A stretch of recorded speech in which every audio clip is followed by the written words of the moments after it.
Assalamualaikum warahmatullahi wabarakatuh. Perkenalkan, nama saya Latifatul Hasanah dengan NIM 14014210408. Pada video ini, saya akan membahas materi tentang suhu dan kalor dengan dosen pengampu Dr. Sri Sulistiorini MPD. Materi yang pertama yaitu suhu. Suhu adalah besaran yang menyatakan derajat panas dingin suatu benda, dan alat yang digunakan untuk mengukur suhu adalah termometer. Selanjutnya, keuntungan dan kerugian raksa sebagai pengisi termometer. Keuntungannya yang pertama, raksa penghantar panas yang baik, pemuaiannya teratur. Yang kedua, titik didihnya tinggi. Yang ketiga, warnanya mengkilap. Dan yang keempat, tidak membasahi dinding. Sedangkan kerugiannya, yang pertama harganya relatif mahal. Yang kedua, raksa bersifat racun sehingga berbahaya jika tabungnya pecah. Dan yang ketiga, tidak bisa digunakan untuk mengukur suhu yang sangat rendah, misalnya suhu di kutub utara atau kutub selatan. Sekarang, keuntungan dan kerugian alkohol sebagai pengisi termometer. Keuntungannya, yang pertama, titik bekunya rendah. Yang kedua, harganya murah. Yang ketiga, pemuaiannya 6 kali lebih besar daripada raksa, sehingga pengukuran mudah diamati. Sedangkan kerugiannya, yang pertama, tidak bisa digunakan untuk mengukur suhu yang tinggi lantaran mendidih pada 78 derajat Celcius.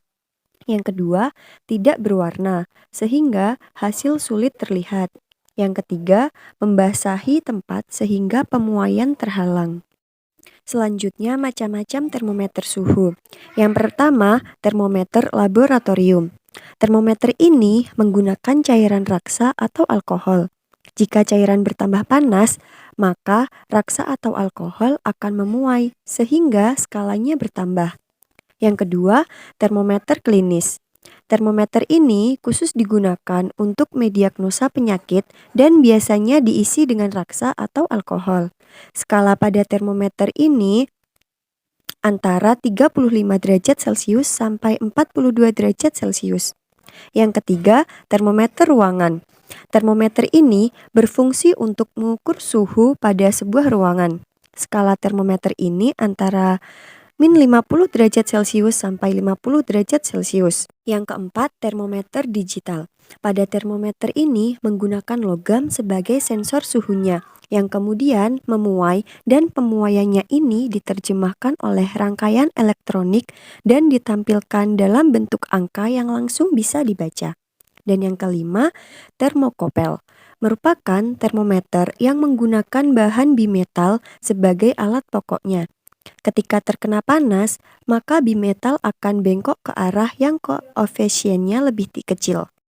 Materi selanjutnya yaitu kalor. Kalor adalah energi panas yang berpindah dari benda yang bersuhu lebih tinggi ke benda yang bersuhu lebih rendah. Dalam satuan internasional, kalor dinyatakan dengan J atau Joule. Satuan lainnya dinyatakan dengan kal atau kalori. Selanjutnya, perpindahan kalor. Ada 3 cara dalam perpindahan kalor. Yang pertama, konduksi. Konduksi adalah perpindahan kalor dari tempat bersuhu tinggi ke tempat bersuhu lebih rendah dan tidak disertai perpindahan zat perantaranya. Contohnya, saat kita meletakkan sendok di atas tutup panci yang sedang dipanaskan, maka semakin lama sendok akan ikut menjadi panas karena ada aliran kalor dari tutup panci ke sendok. Yang kedua, konveksi. Konveksi adalah perpindahan atau aliran kalor yang disertai perpindahan zat perantaranya. Contohnya, terbentuknya angin darat dan angin laut. Dan yang ketiga, radiasi. Radiasi adalah perpindahan kalor tanpa melalui zat perantara. Contohnya, sinar matahari yang sampai ke bumi tidak membutuhkan medium apapun untuk merambat. Selanjutnya, pengaruh kalor terhadap perubahan benda. Yang pertama, pengaruh kalor terhadap suhu benda. Kalor yang diterima oleh benda dapat mengubah suhu benda. Ketika kalor diberikan kepada air, maka suhu air bertambah. Semakin banyak kalor yang diberikan, maka semakin banyak pula perubahan pada suhu air. Yang kedua, pengaruh kalor terhadap wujud benda. Kalor menyebabkan perubahan wujud pada benda-benda, seperti coklat dan es batu. Coklat akan meleleh ketika kita genggam. Begitu juga dengan es batu yang kita letakkan di luar ruangan. Kalor juga dapat merubah wujud gas. Perubahan wujud gas yang disebabkan oleh kalor diantaranya yang pertama mencair. Perubahan wujud zat padat menjadi cair disebut mencair. Saat zat mencair, diperlukan sebuah energi kalor. Contohnya, es dan lilin yang sedang dipanaskan. Yang kedua, membeku. Perubahan wujud zat cair menjadi padat disebut membeku. Pada saat zat membeku, energi kalor dilepaskan. Contohnya, air yang didinginkan di bawah suhu 0 derajat Celcius. Yang ketiga, menguap. Perubahan wujud zat cair menjadi gas disebut menguap.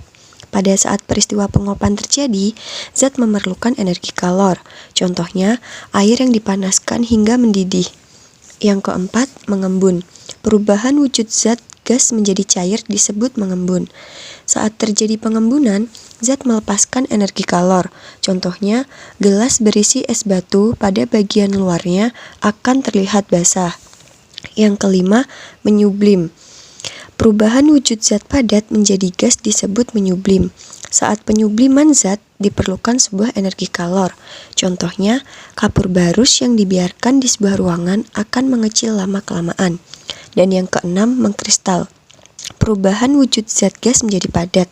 Pada saat pengkristalan, zat melepaskan energi kalor. Contohnya, salju dan gas yang didinginkan. Dan yang terakhir, asas Black.